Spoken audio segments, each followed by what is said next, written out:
Hey guys, I'm in the mood to record, so let's record. Just to follow up on a couple of things we were doing last episode, I got a helpful comment from Logile, don't know how to pronounce your name, but explaining where the sand in my farm came from. It turns out that, well, I don't have any in there right now. It turns out that disturbed farmland actually, shut up chickens, when disturbed farmland gets replaced by dirt, it turns into sand.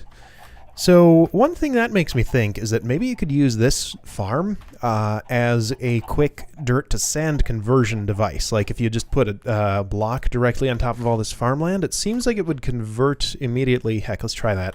I'll have to knock out one of my crops. Maybe it's harvested one. That'll be convenient. Nah. All right, well, I'll just knock this out. If I put this block here, what's it going to do? I think it's going to continually try to replace this block of dirt with farmland and just pump out a whole lot of sand. Although, let's see, I'm going to cheat a little bit with this because the sand, the reason I didn't know this before is because the way I had my farm set up previously, I did not have any pipes coming out of the farm itself because I didn't know it output anything. I only had them coming out of the combine.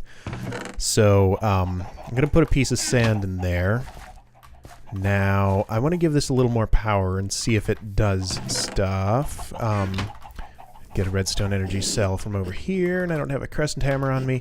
But yeah, so, what was I saying? Lost my train of thought there. But, yeah, so I want to see if that'll just produce a constant stream of sand out of it. Because, I mean, we can turn dirt into sand slowly with the tree farm over here, because humus turns into sand when it's consumed. So here's a redstone energy cell. I want you to go fast. Let's actually just see. The reason I put this here is because it pulls carrots. I'm having it grow carrots right now. Pulls carrots from here to fill up its seed slot. And if there was sand in there, I'd try to pull it out. Then it just wouldn't go in there and would, you know. Alright, so there's that. We disable this. Max output. Let's turn it up a bit. Go fast. Try and change that. Now, if this doesn't actually work, which it seems it doesn't, then, okay, well, let's knock this out. Watch it replace that. Should happen right about now. There it went. So a piece of sand we saw came out of there and went in here. So we might have to do something tricky with pistons if we wanted to actually use that as a dirt to sand conversion machine. But anyway, that's just an idea. Don't think we actually need to do that for anything. Oops, that's the wrong place. No. Shift click. There we go. Okay. And I watched Direwolf 20's spotlight on the wireless redstone stuff, and it looked to me like he was doing the exact same thing that I was doing, and it worked for him, but I figured out the difference. Turns out that 0 is not a valid frequency, so that was my problem. So let's set this up the way we had it before. So here's our transmitter, here's our receiver. I'm going to put redstone here. Yeah, I figured out the orientation of these. Oh, haha, that's a fake block. Can't put redstone there. That's fine. Don't need it. Okay, so we're going to set this to 1. That should be fine. Set this to 1. The reason it went to 5,000 when I did this before is because that's the limit. So these are actually just +1, -1. I want to set that to 1. Okay, so at 1, if I flip this, hey, look at that. That actually comes on. Okay, and apparently you can place these on walls. Yeah, okay, that's cool. I don't know what their maximum range is. It sounded like you might be able to do them interdimensionally. Oops, that's set to 0. So that'd be interesting. Have one like in the end of the nether and somehow send redstone signal to the overworld. Cool. Okay, so I don't have any immediate plans for those, but they are a tool in our toolbox in case we come up with something that we need wireless redstone for. So, oh yeah, just talked about the sand. That's fine. All right, next thing is, yeah, I put a few more glass tanks on here, but they are not holding all that much. I mean, each one of these holds 16 buckets, so that's 32, 48, 64, 80. However much that is. 96 buckets of oil right now, and a whole lot more than that is in an oil well, because I won't actually show it, but like they start thin at the top and then go down, then sort of have this big sphere down at bedrock level of oil source blocks. Oil's not like water. It doesn't renew itself if you put it in a 2x2 pattern. What am I looking there for? Yeah, anyway, so we said last episode that we wanted to try iron tanks for this because Railcraft has... Yeah, I sort of said this, then got distracted and didn't finish what I was talking about, but an iron tank is a structure you build out of these blocks. And to make any of these, we need these iron plates, which are made in a rolling machine from iron ingots. So let's just get our rolling machine going and making us some of those. I picked it up from out there, that terrible mess we made with the steam engine stuff.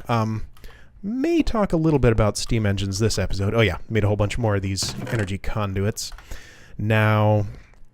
yeah, the rolling machine is the one that continuously consumes MJ even if it has no work. So this will... Yeah, so you can catch that going down to 499 MJ. I don't know if you can see that at the frame rate this goes up at, but it's going down to 499, then back up to 500. So it's not much, but it's a little bit of a drain on our system. So let's actually give it more iron than that. How much of this do I really want to make? I don't know. Let's just make all of this into plates. I'm sure there are plenty of uses for these, so I'm just going to let this go while we do other stuff, and maybe we'll explore iron tanks a little bit later in the episode. So, next thing is... it's finally time to do some beekeeping. I've waited a very long time for this. I've sort of bumped the rest of my to-do list over, because this could easily take the whole episode and more. But we're just going to get a quick setup here, and yeah, actually I want to... well, let me sleep 1 second. Alright, so this chest is now floating because I dug the ground down 1 block, is where I've been keeping all of my bee-related stuff. So I actually took down the few apiaries I had put up there. And yeah, so we are going to do... oh boy, where to start here? So our apiarist's backpack is on us, has a lot of bees in it. It's actually very nearly full. So let's just take a quick look at these. So we have meadows bees, forest bees, wintry bees, that's 3 types. Lots of those. Marshy bees, that's 4 types. Valiant bees, that's 5 types, and I do actually have, so valiant princesses do exist, I have one, and I actually have a valiant queen in here too. I got that out of a villager's apiary in a Mistcraft world, so that was pretty cool. So that's, I already lost track, but anyway, so we also have modest bees, tropical bees, ender bees, and I think that's all that we start with. So those are the 8 species we can get just from breaking beehives in the world. So those are our starting ones, and you can see this says species 0 out of 28. So my ultimate goal here, well, I don't know if it's the ultimate goal, but my current ultimate goal is to get all 28 species of bees. Now, let's build a beealyzer. So how do you build that? We built a treealyzer. Beealyzer is very similar. Beealyzer looks very similar. Okay, carpenter, tin, glass, diamond, redstone. So this shows us bee genetics just like the tree genetics we saw. I'm going to craft it. 1 moment. Oh, this one takes a little while to craft, but here it goes. So sort of the core of bee breeding is that you want to... I want that redstone back. Those 8 species that you start with are only going to give you so many resources. I mean, the tropical bees actually give you some really good stuff. They give you silky propolis, which... I'll show you what it does. Silky propolis... sorry, no, they give you silky combs, and you can't actually look at this, but they just produce this as they work in the apiary. And a centrifuge gives you silky propolis and honey. Silky propolis then can be centrifuged again to get silk wisps and propolis. So we know what propolis does. It's used for slime balls apparently. Not going to use it for that. Bituminous peat to double the capacity of peat engines. An apiarist's pipe, which is actually super useful. It's a diamond pipe, but with even more options that are specific to bees. So we'll be using those for automation. Also works as a gold pipe and speeds up the items as they go through it. And where were we? It also is used for stained glass, which is ornamental, and I'd like to play with that. There's also silk wisps, which are actually very important because you use these, not for that. Candles, big deal. So you can make woven silk out of 9 of them in a carpenter. And this makes apiarist's gear, which is cool. It apparently protects you from negative effects of bees, because some of them will sting you and poison you, set you on fire. Apparently some explode. This crazy stuff bees do. But more importantly, you can combine them with a miner's backpack, which has 15 slots, to get a woven miner's backpack, which has 3 times the capacity. So that is the main reason we want silk wisps. So we're probably going to have some tropical bees off. Okay, well, I don't want to just sit here and talk for ages, not do anything. So let's actually just set this up as we talk. Oh boy, where to start? Let me gather my thoughts and set up a plan here. One moment. All right, so I just have my sawmill producing some nice planks and sawdust for me, because we're going to build a whole bunch of apiaries out of these impregnated casings. Now, the other thing you can do with these is to build an alveary, which is pretty complicated. It takes a scented paneling, which requires royal jelly and pollen. Also beeswax and wood, but those are easy. These are the 2 tricky ones. So, one of our first goals with beekeeping, well, let me back up a little bit. I'll talk about this in a moment. It also takes honey. Interesting. Basics of bee breeding. A princess and a drone are put together to produce some honeycombs and a new princess and 2 or more new drones. I think it's actually 3 or more. If you breed the same type of bee, so like if I put a meadows princess with a meadows drone, actually I'd like to get the beealyzer going to show you something here. Yeah, so let's pull out a, sure, first these 6 meadows drones. That'll do fine. And we're going to put them in the beealyzer. So here's some honey. Here's some drones. So it works just like the treealyzer, basically. So we see all their properties here. So you see this has active and inactive. Since these both say meadows, this means these are purebred meadows drones. So you only get purebred bees by breaking beehives. Nice alliteration there. In the world. Oh, okay, so it is 2 or more drones. Okay, interesting. So you can see all their properties here. This means we'll get 2 drones per breeding. That's fine. And right, so they have different climate and temperature tolerances. If I put down an apiary, oh, that tosses out on the ground. Sorry, bees. If I put down an apiary here, it'll tell me about the climate. So temperature is normal, humidity is normal. We take another look at this bee, which went back into our backpack. But okay, yeah, so the tooltip tells us, but also we can put it back in here and say, okay, so temperature tolerance. It does not tolerate any temperature or humidity other than normal. So they can either tolerate higher temperatures and humidities or lower or both. So no nocturnal flyer or cave. Nocturnal means they work at night. Otherwise, they'll just the apiary shuts down during the day and they won't do anything until the sun rises again. Flyer means they work in the rain. Cave means they work underground. So, right, these produce honeycombs. Can't roll over that and actually see what it is, but yeah. Royal jelly is a possible specialty of imperial bees. Yeah, that's what they're called. Possible mutations. Once we discover these, it'll tell me, basically, I happen to know one. Forest plus meadows equals...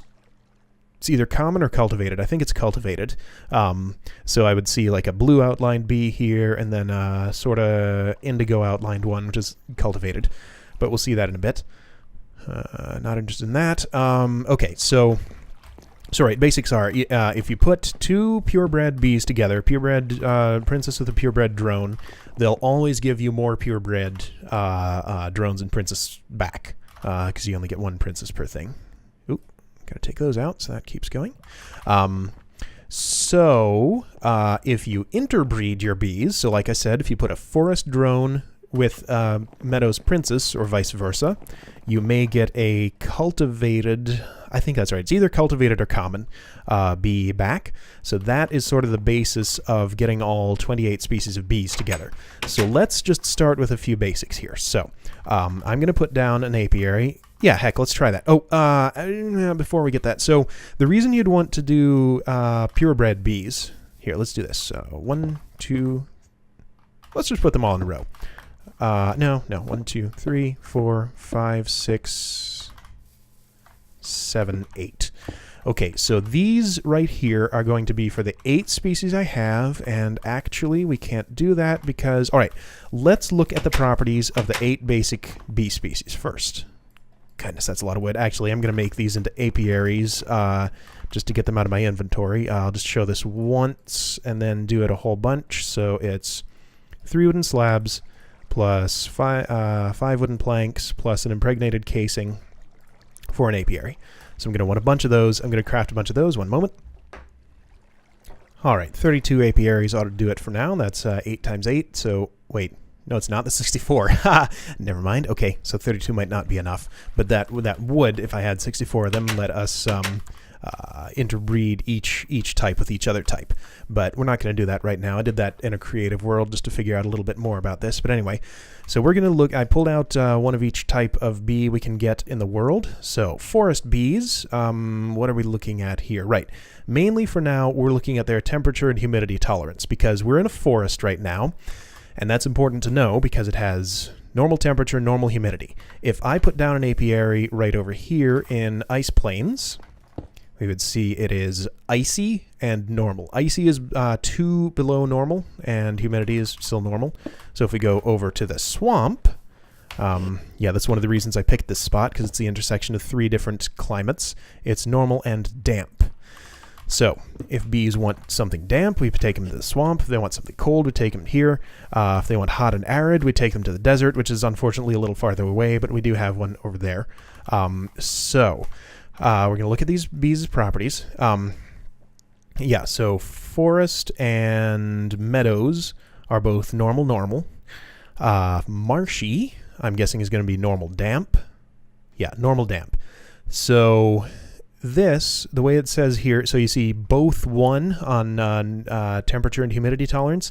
That means, and these up and down arrows, 1, that means it can tolerate a climate that's 1 above or below normal and humidity that's 1 above or below damp. So these will work in the forest. It's not their ideal climate, but they'll work just fine there. Wintry bees, however, require icy or cold. I think cold is the one that's 1 above icy.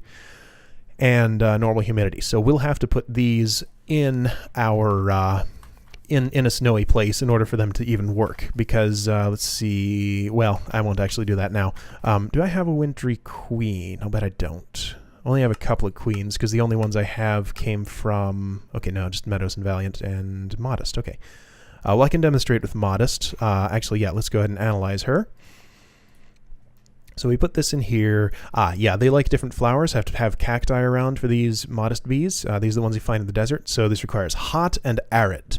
It can be drier than arid, apparently. I don't know if there is such a thing.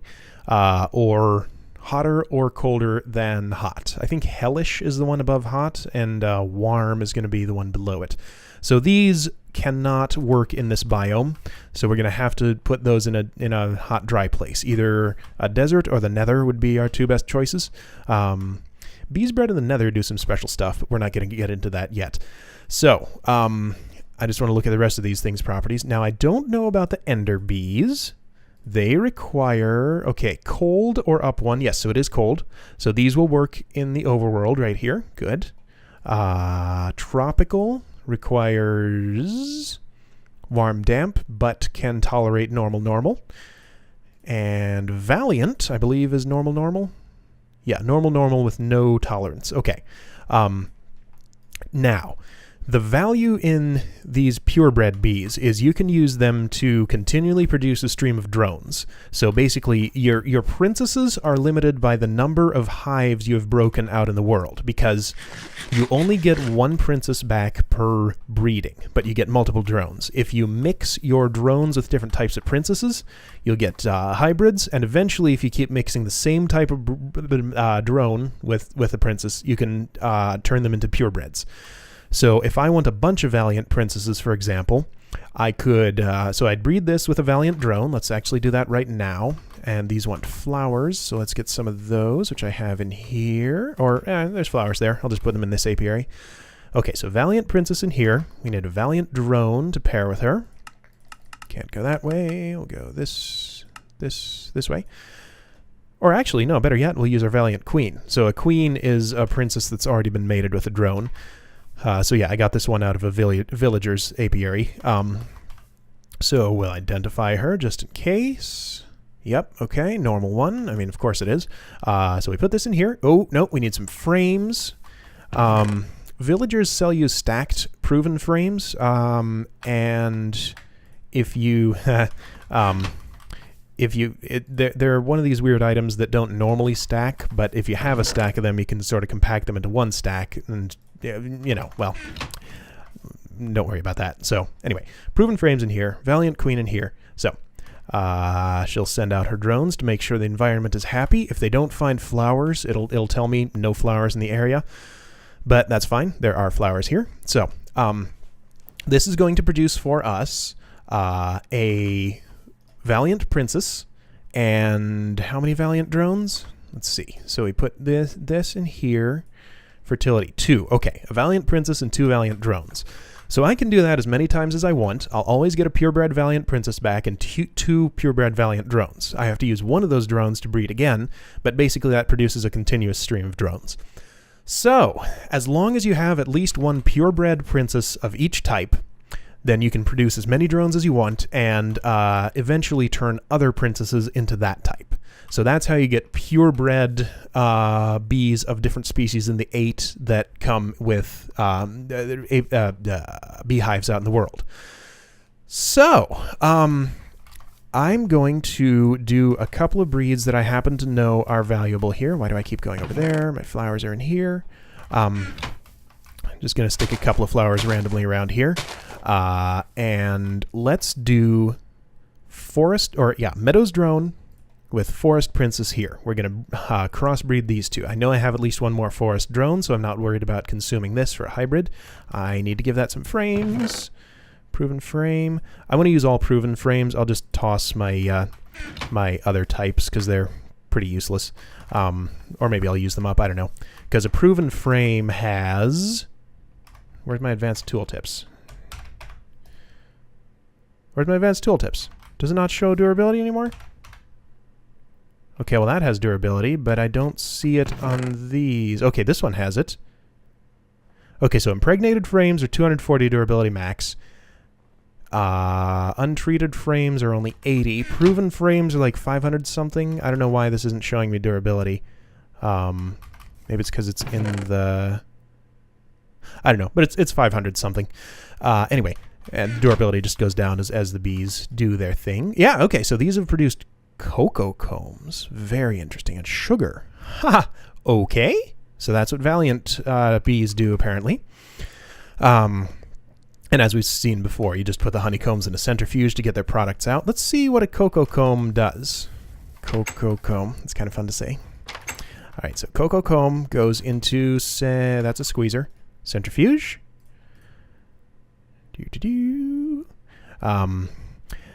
And gives us presumably, okay, beeswax. Actually, well, I can just look at the, can I do it here? No, too late. Okay, so beeswax and cocoa beans. That's not too great because I don't need cocoa beans for anything, but it's okay. I can certainly use beeswax for lots of stuff. So, but yeah, again, tropical bees are the ones that are really valuable. Now, they are a little bit picky, though.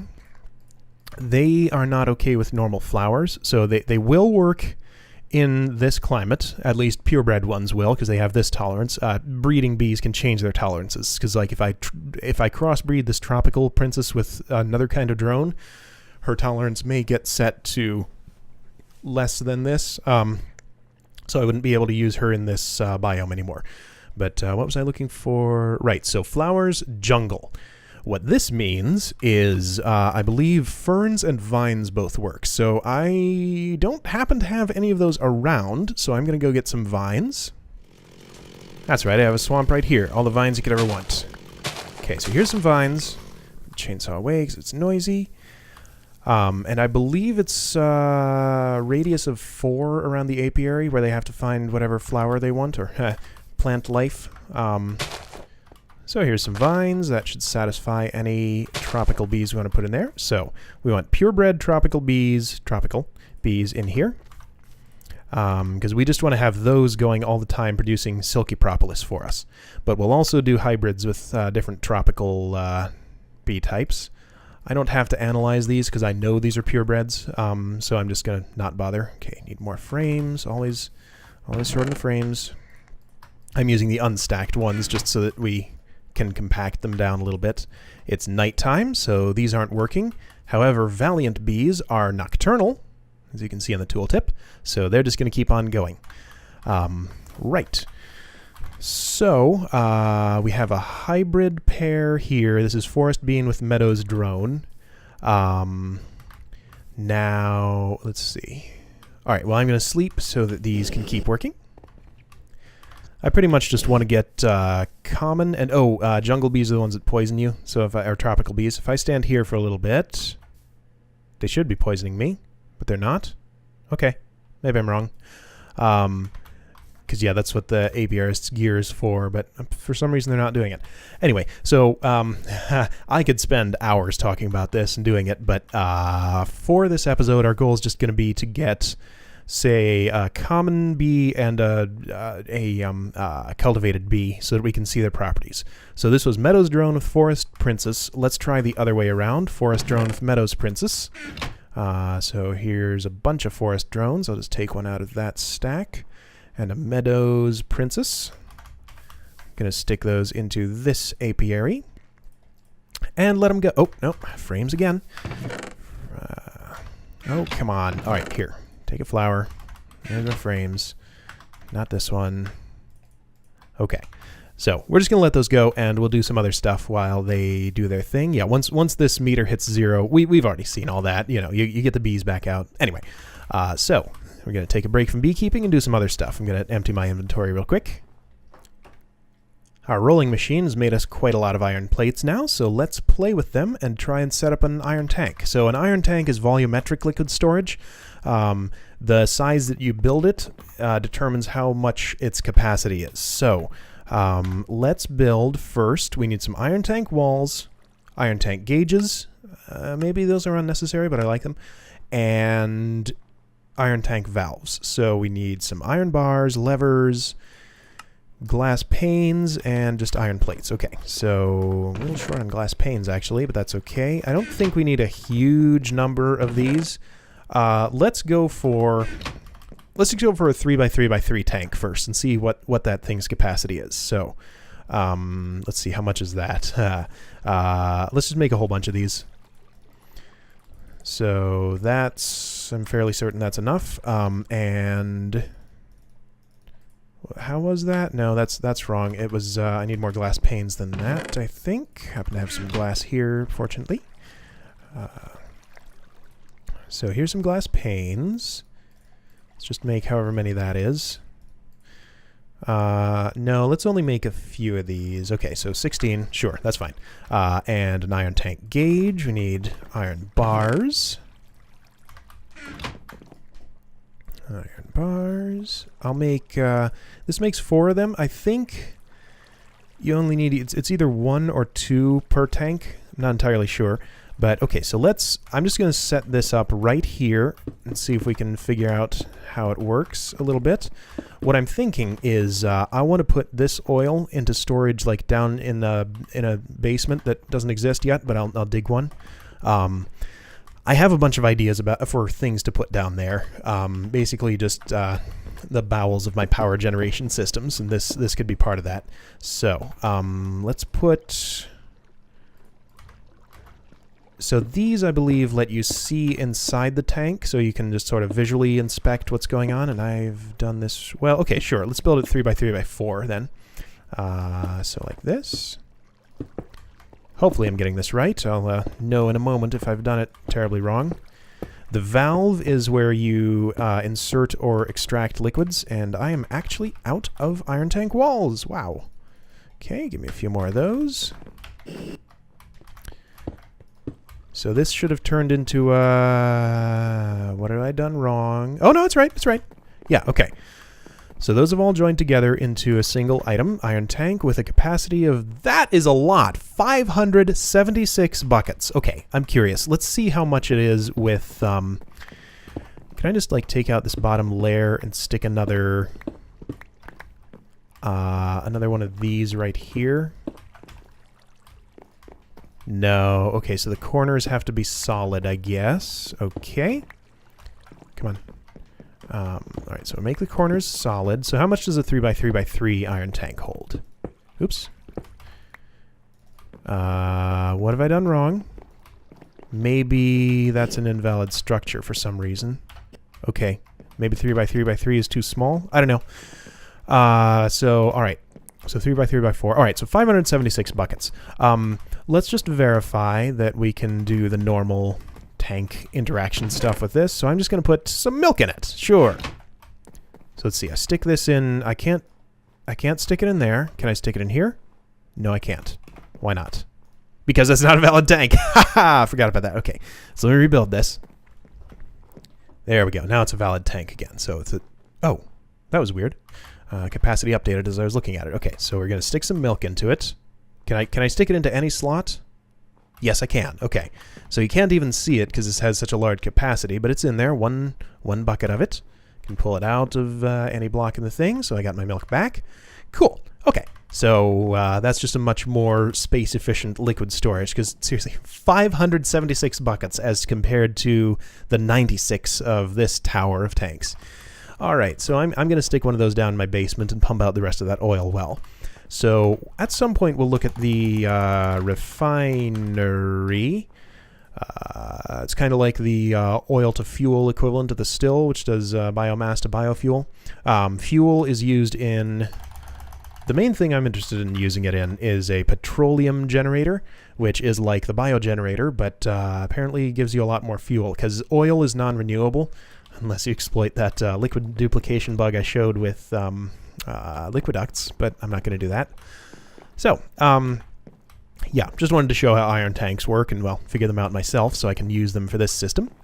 And another thing is I have ended up with quite a large quantity of ash from peat engines running for a while. Now I'm going to eventually want to use this for bituminous peat, maybe occasionally for... No, I don't need compost because I'm using mulch for that. Maybe for fertilizer if I run out of apatite, but fertilizer can be much more efficiently crafted with apatite. So, what I want to try with this is basically you can compact 9 of several different types of items into one with a carpenter using crates. I've already made a few crates here. These are just made by 4 logs in that pattern in a carpenter. So, let's give these things a try, because basically so I could put these ash things together to compact them, then later use the carpenter again to break down the crate and get them back. Because this thing seems like it has very limited application, the crating process, but this is one of them. Basically, I want to compact an item into long-term storage and then get it back later for use. So that's how that works. All right, so we have created ash. Seems simple enough. I'm pretty sure you can just stick one of these in here and it will uncrate it for you. I don't know if it uses any power. Let's find out. Okay, so I put this in here. Or here. Oh. How do I pull this out? Okay, so usage says carpenter in that slot of a carpenter, and it will give you ash. It claims... Oh, has to be specifically in that slot. Okay, fair enough. All right, cool. So that's how you uncrate it. Great. So we're just going to crate this all up. Those go back in there. That goes in that pattern. Cool. And that'll be compacted for storage for a while. Great. Next thing on our list is, yes, actually, hang on. Let's check on our bees. See if they're done. No, still see bee particles, which means they're not finished. These are, okay, so these were hybrids. We got forest and meadows drones, but these are going to be special. Beealyzer is probably still on me. Yes, it is. So let's take a look at these properties. So if we look at these drones, Meadows Forest, okay, so this is a Meadows Forest hybrid. This one is different. It doesn't stack with the others, so this is also a Meadows Forest hybrid. Is it different? Yeah, it doesn't stack with the others. Something's different about these two. I'm not going to bother looking that closely. So Forest Meadows hybrid, interesting. Okay, so we didn't get any common or cultivated bees there, but I'm just going to stick these back in for another round and hope we get it then. These are still going. These are done. Okay, let's check these. So, I need to eat something. I'm pretty sure it's forest and meadows you breed together for common or cultivated bees. I might have that wrong, though. But let's see what... here we go. Meadows common. So common is the inactive one. Cool. Meadows forest. Meadows common. Forest common. Cool. Okay, so this is forest common and meadows common. Since they both have common as inactive, I want to breed those two together again to increase the chance of getting common bees back. So that's what we're going to do. And these are meadows forest. That one's meadows common. So I could have done... Well, I don't have a forest common princess, so that doesn't make sense. So that's that. Bees are doing fine. So... okay, so I was talking about stuff in my basement. One of the things I said a long time ago is that I wanted to try nuclear power. I still do. It's kind of intimidating, but I've read up on it, and I think I kind of see what it's about. So let me talk about why I want nuclear power. Because, I'm producing a pretty good stream of EU from this system that has these geothermal generators and biogenerators. So, it's enough to run these normal machines and recharge my stuff when I need it, which it actually does need a recharge right now. But I need to produce a very large amount of UU matter. This thing is a major EU hog, so it'll suck our MFSU dry in very little time at all. So why do I want UU matter? I have my eye on some very advanced items. The Gravi chest plate, as I understand, functions as both a jetpack and armor that protects you, or something like that. I'm not entirely sure how it works. Like, there's a special key for flying with it. I want to make one and see what it's like.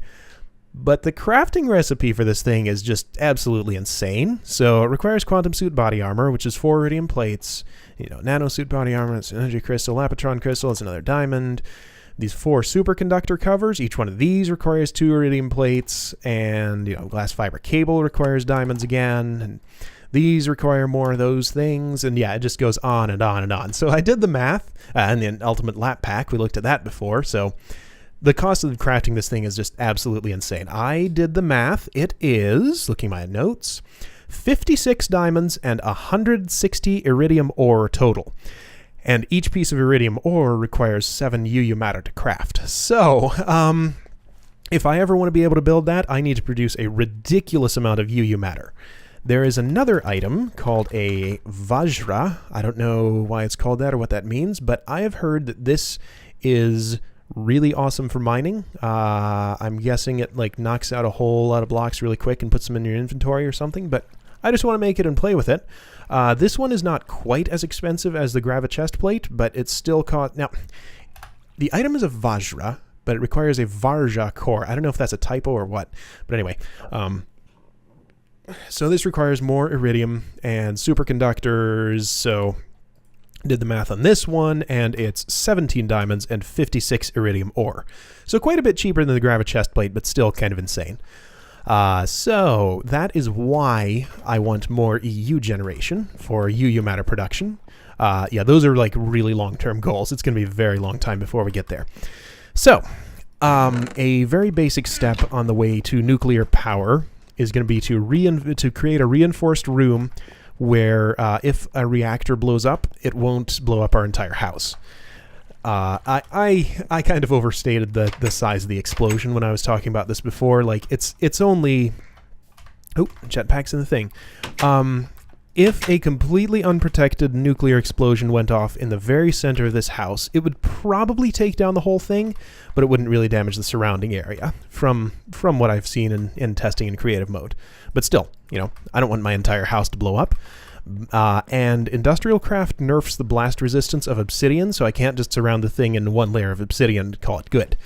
So they add this other thing, which is, oh no, it's like this, reinforced stone, which is a bit expensive because it involves advanced alloys, but this has a really high blast resistance. There's also reinforced glass. I have some glass on me, which has just as much blast resistance but is transparent, so that's kind of impressive. So if you want to protect your place from explosions, can I pick this back up once I put it down, or do I need Silk Touch? This might waste it. Oh, it takes a long time to mine. And it just breaks. Ah! That's annoying. Okay, so I need Silk Touch to pick those back up. Alright, so reinforced stone, I think probably you can just pick back up. I hope. Please? Yes, okay, good. So you can pick that back up.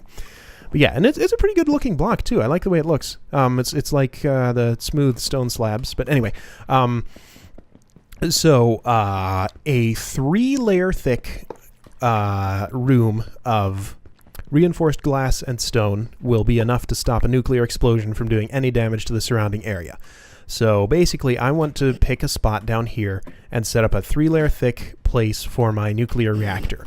So let's take a look at the crafting recipe for the nuclear reactor. I'm not going to get into how you actually run them yet, but we'll get there.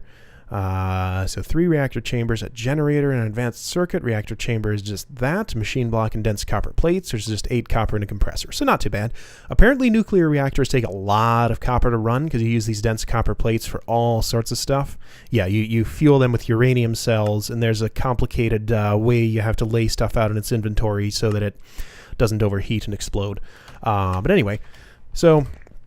we'll be looking at that eventually, but yeah, first step is to set up a safe room for it so that an explosion won't completely hose our entire building. So, since we're on the topic of that, another form of power I want to try putting into my basement somewhere is... we looked at Railcraft boilers a while ago, and I've learned a little bit more about them since then. What's going on here? Oh, right, last one.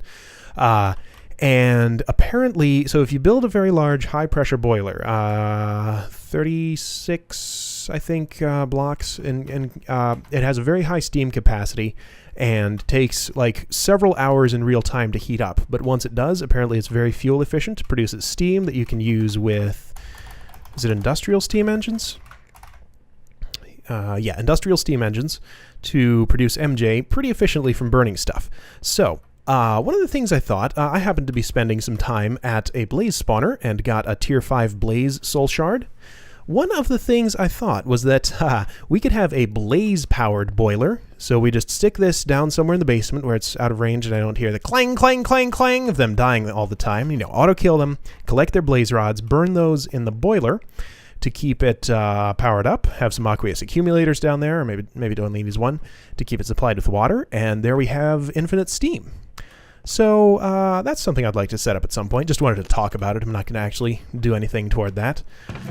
And one other thing I wanted to mention, I'm going to check it back in on my bees before I end the episode, but it's getting long, so I got to go quick. One other thing I wanted to mention is, so you'll notice this wand is in my inventory, but not actually recharging. I think all those other times that I saw that happening, I might have been mistaken about Thaumcraft being broken, because let's go all the way back to spawn, which our portal, oh, my achievements got reset at some point because I was messing with my plugins, but anyway, don't mind that. So go back to overworld spawn and you will see wand is charging. So there's some complicated stuff about how those charge up, but I think basically I have drained my aura of all of the energy that I can, all of the vis that I can use to recharge my wand of it here. And when I saw my wand stop working before, it might not have been because Thaumcraft was broken. It might have been just because I'd done enough thaumaturgy to use up all the vis in the area. Because vis is actually non-renewable from what I understand, except there's one way to renew it that's really slow and you need some advanced research to get to it.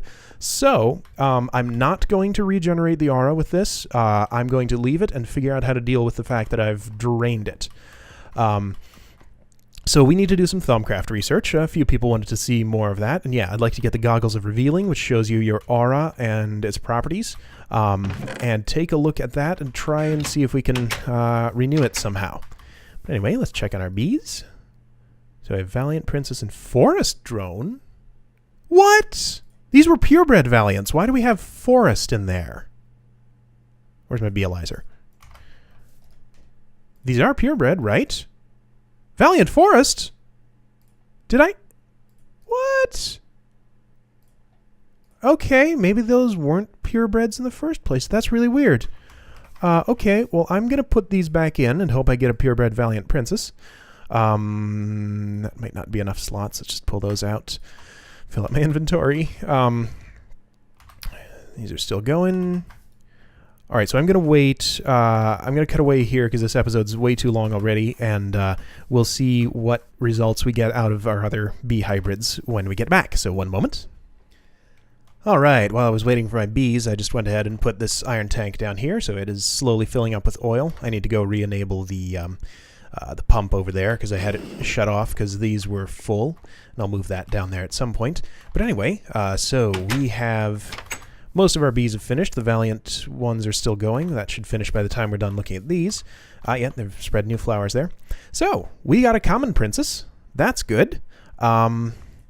Common and cultivated, I believe, are bred together to make noble, which is the first step toward industrious bees for royal jelly. And yeah, so common, cool. It's a purebred common princess. Excellent. But we don't have a purebred common drone to breed with it. But that's a good start. So they just produce regular honeycombs. But yeah, these are mostly valuable just for interbreeding with different types of bees. So these are presumably Meadows Common, Forest Common hybrids. Let's find out. Meadows Forest, okay, not that. And Forest Cultivated, oh cool. So we have some in the cultivated tree. And these are still purebred tropicals. We got a couple of silky combs out of that. We're just going to keep these going. And we'll slowly build up our tropical drones from that. And these did not turn into anything interesting. I think did we already look at those? I'm not sure. Okay, Forest Meadows, not so good. Meadows Forest, not so good. And Forest Meadows, yeah. So that's not really helping me out much. Okay, so Valiant ones are done. We got, man, oh no, and we lost our Valiant Princess. Okay, is our other Valiant Princess purebred? Let's find that out. I know I need to end the episode real soon, but let me check this one last thing. Valiant Princess. It is... Yes, Valiant purebred. Okay, cool. Whew. So the queen that we got from... Oh, whoa, come back. You're valuable. The queen that we got from the one apiary I got in the village was a Valiant Forest, apparently. So anyway... So I better wrap it up here before I say anything else. But yeah, thanks for watching. We'll have lots of fun stuff lined up for the next episode, and I will see you then.